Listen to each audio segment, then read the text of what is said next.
안녕하십니까, 알림이 황희두입니다. 어제 김용민 의원이 전당원 투표 청구를 했습니다. 당원들의 투표권을 제한하고 민주주의의 기본적인 절차마저 훼손한 결정에 반발하며 이렇게 서명을 모은 건데요. 방금 전 페이스북을 통해 올라온 소식을 보니 무려 6만 명을 넘겼다고 합니다. 그만큼 민주당의 변화와 쇄신을 요구하는 당원들의 목소리가 많다는 거죠. 그리고 어제 박지원 씨가 김남국 의원을 향해 입당 쇼라 그러면서 맹 비난을 퍼붓지 않았습니까? 이후로 김남국 의원이 직접 반박에 나서며 박지원 씨가 또 망신을 당했습니다. 중요한 건 허위사실임을 인지하고서도 또 입당쇼, 국민의 눈과 귀를 속였다, 입당 사칭 사건이다, 이런 식으로 타인의 명예를 훼손하는 건 지나친 행동이라고 지적한 거고요. 나는 절대적으로 옳고 다른 사람은 무조건 틀렸다, 악이다, 이런 생각은 너무 위험하다고 지적하며 특히 정치인들에겐 치명적인 독이나 다름없다고 비판했습니다. 관련 영상을 첨부하며 김남국 변호사는 이미 우리 당 당원이시고 라고 발언했던 내용을 공개한 건데요. 과연 박지원 씨가 여기에 대해서 사과를 할지 아니면 또 다른 꼬투리 잡기에 나설지 계속해서 지켜봐야 된다고 생각합니다. 무관심이 답이라고 하시는 분들이 계속 계신데요. 저런 게 언론에 도배가 되면 분명히 누군가는 김남국 의원이 입당 쇼를 했구나 하고 넘기기 때문에 문제라는 겁니다. 내부 총질을 이젠 아무데나 하고 있는데 어떻게 그걸 그냥 넘어갈까요? 더 화가 나는 건 지금 윤석열 정부의 심각한 만행들이 계속해서 터지고 있는 시점이란 겁니다. 어제 MBC 단독으로 대통령 나토 순방에 민간인이 동행했다, 심지어 1호기까지 탑승했다는 소식이 전해졌습니다. 민간인 신모 씨가 포함됐다는 건데 자생바이오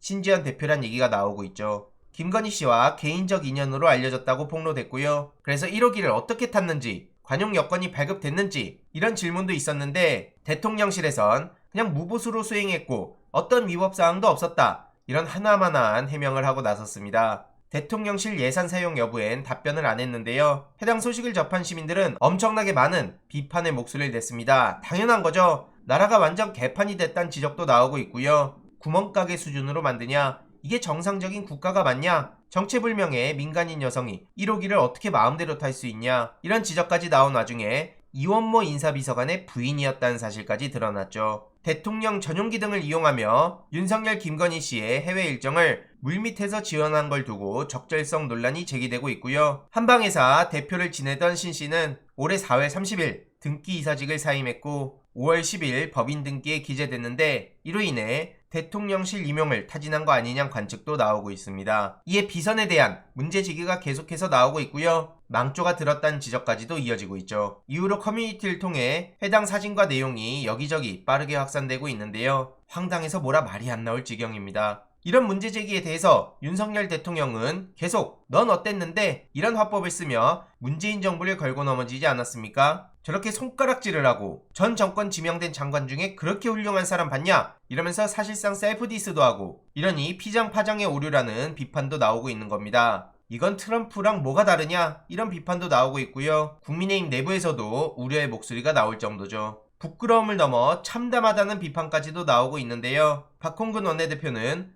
저런 윤석열 대통령의 화법을 두고 본인이 다르게 하면 되는 건데 1차원적인 접근을 하고 있다고 지적했습니다. 그리고 여당 대변인은 같은 잘못을 저지르고 내로남불이라 지적하는 상황이 참담하다, 이렇게 내부에서 비판적인 목소리가 나오기 시작했다는 점도 주목할 만한 대목이죠. 하는 짓을 보면 부끄럽다는 얘기밖에 안 나오고요. 전 정권에서 본인도 한자리에 있었는데 도대체 무슨 소리를 하는 건지 모르겠다, 국민 얘기 안 듣고 그냥 독재한다는 거나 마찬가지 아니냐, 대한민국과 전 세계적인 위기 상황 속에서 제대로 된 대책도 없다 그러고 도대체 뭐하러 대통령 했냐는 지적까지도 나올 수밖에 없는 겁니다. 이외로도 송홍열 공정위원장 후보자도 성희롱 팩트 맞고 낙마까지 생각했다는 얘기가 나왔는데 뭐 이런 형편없는 사람들만 공직으로 불러들이는 겁니까? 대통령실에도 검증 과정 때 알렸다는 것도 정말 충격적이고요. 평소 성 관련 문제에 대해서 목소리 높이던 사람들 송홍열 후보에 대해서 한마디라도 해주셨으면 좋겠습니다. 그게 공정한 잣대 아닙니까? 심지어 여가부 폐지 외치던 대통령 맞습니까? 이게 만약 문재인 대통령이었다면 이준석 대표와 펜코 대변인들이 가만히 있었겠습니까? 왜 이런 거에 대해서는 못 본 척하고 있는 거죠? 이러니 선택적 공정이라는 생각밖에 안 드는 겁니다. 아무튼 저렇게 대놓고 막 나가고 있으니 각종 여론조사 결과 데드크로스가 계속해서 이어지고 있는 겁니다. 국민의힘 내부에서도 당황한 분위기가 보이고 있는데요. 추가적인 소식 계속 전해드리도록 하겠습니다. 이번 내용도 유익했다면 구독, 좋아요, 알림 설정 멤버십 가입 정말 큰 힘이 된다는 점 말씀드리고 싶습니다. 이번 내용도 주위에 널리 공유 부탁드립니다.